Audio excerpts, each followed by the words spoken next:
Opemsuo TV ahwefo ahaye Kumasi Children's Home na ene Agape Love for ebe ya doye soronko ha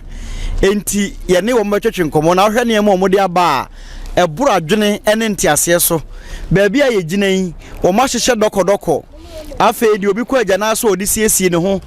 ye wo anwa ye de no amu ye de ya bomu ni ade wo ha ensamina ensuo enaka hodoro bebre afei omo nso ka ho wohwemu a entofe ya nkoda no a wo musu ha ya maame no mo ha no wo mo de beto wo manum ebi nso wa ha eno achi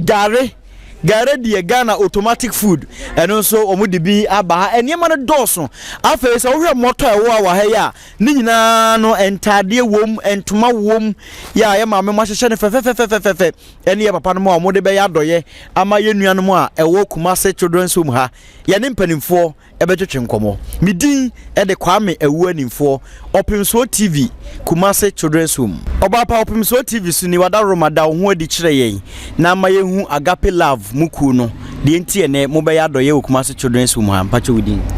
mepa cho ya frame Mrs Janet Echampon. Okay. Ye would atonsu bokru eho na ye wo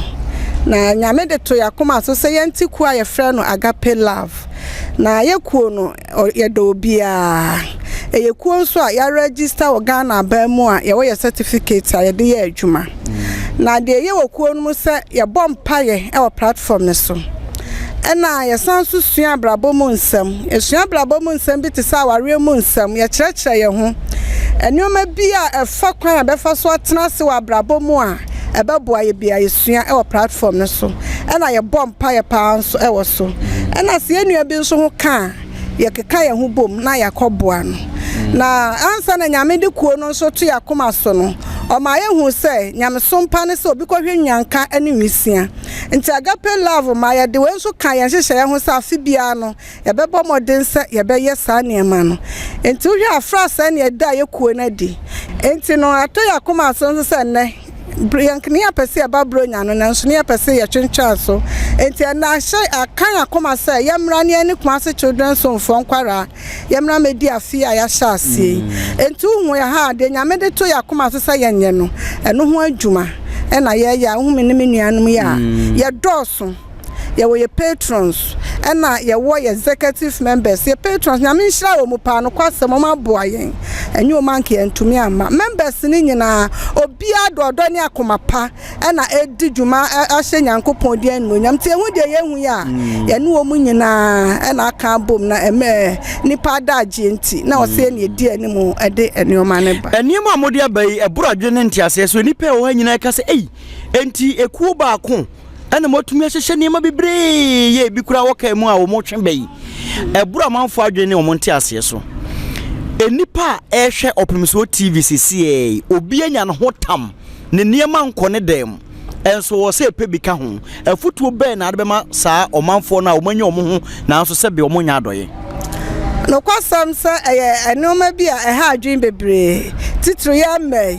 ye wo bebre ni asa pe bi ka ho unhu ba bi mpo abepia bi di agu enti afutu a mede ma ye nuanom se moma ye momoden se kakra na ye wone ma no nso ye ni na ye nuanom a omuni no ye momoden se ye beboa wo mu ewo esika fam entade hyefam ni ma bebra ye fi se ye boa ye nuanom a titru ye ma omo maame nom kwa wo so wo mantumi amafie no ma be difidua yi mo no odwene ho ana ya ahometesem ti de ne ya ma acha no ye momoden se no omo nso ebeche enuoma no yankase de ne ahu bi abobɔ wo betua bobɔ no maako ama radio ni TV for TV me pa chao ne nyina ne se ye mu bi ye atelafo ene adepamfo wom enti ade to yakoma so say ye bapempam ntade e de aba nti wo hwe bag esie ya me ne menua Prince Usukuma ene wo one shop ya pam ma ya ene mema neema wo mu hwe wo kan ye makoma be 40 something ye nua Esther ne pam nyame nhira ne pa wone nkwala ne nyina ya pam de aba ya chama nso aboa ye fosu ntade bottom ma ono so nyankopon enhyira no na ye wadofo no bi so mo boa ye sika se amfa ntoto ne emen enti wo hwa yato anwa ye adofo no sika yato dokodoko ensuo ye ogari emo ye nua ba ma ba kon oye adwomada ono so boa ye mada 3 buckets nyame nhyira ne pa mesesa beka omo nyina boa ye ebi mu diska ma ye se ye mfa ntoto bi nka ho yato ye tore traba yato ye pampers enim se nkwala ne bebre omu a omo bo pampers enti nyame adom yatimi de ne nyina ba ya adwen se diska nso kura beto so aka ho mame mampanimfo ne mema ewo orphanage ha wo mo hwe sebi emofrei emprempi no omanfo de niema ba yemfa wo mudi nka ho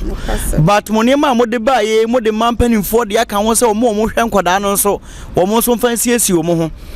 asembe na obeka kire omo a wo mo hwe mofrei e wo fie ha yi ebi mo gye omo kunu ho na abetena ha obu wa okura mpo nso ankoda no ho dadwene nti wagya awade ene wo behwe nkoda yi ka bibi kire sa mampanimfo yi no kwasam nyame nhyira wo mu pa de edi kan sanse obi betimi agya na daagye ho se obehwe mofra omunni maame eni papa no magya wo mu fie o mabusua ho abetena ha se o mo hwe wo mu no enya ade a edafom enti de Agape Love abusua ye ka kire ye maame nom ne ye papa no edi sa adwuma ne se nyame nhyira wo mu na de o ma hwere wo sankrofo ehu bia no tumfo nyankopon a o hyira obi entime nnome no o hyira safo ne nyina ma wo mo nwedi o mu bedie na enhyira wo nyankopon nyame nhyira ena manipa eye odefo yeda se abusuafo Opemsuo TV ahwefo ye maame pani a oda Agape Love ku na no ena ye ne nakasai